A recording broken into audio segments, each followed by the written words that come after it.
কলকাতা কালাইডোস্কোপ।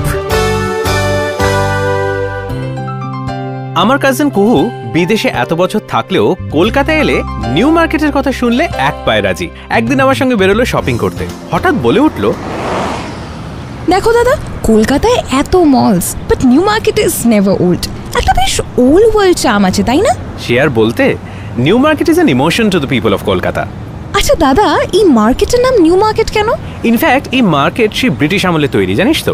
শোনা যায় Richard রস্কেল Ben নামে একজন ইংলিশ আর্কিটেক্টকে বলা হয়েছিল ভিক্টোরিয়ান স্টাইলে একটা স্থাপত্য তৈরি করার।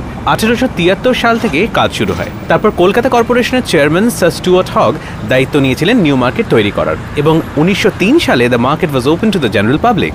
সেই জন্য অনেকে বলে হগ মার্কেট। একদম তাই। সেই সময় কলকাতার লোক কি বলতো জানিস? হগ সাহেবের বাজার। আর তাহলে হগ সাহেবের কি হলো? ওনার ছবি এখন রয়েছে কলকাতা কর্পোরেশনে, কিন্তু যেহেতু সাহেবরা শুরুতে সেই নিকনেম দিয়েছিলেন নিউ মার্কেট, সেই নামই এখনো থেকে গেছে। এমনই সব কলকাতার জানা অজানা তথ্য নিয়ে আমি অরিজিৎ থাকবো কলকাতা কালাইডোস্কোপে, exclusively on YouTube/919 Friends FM podcast।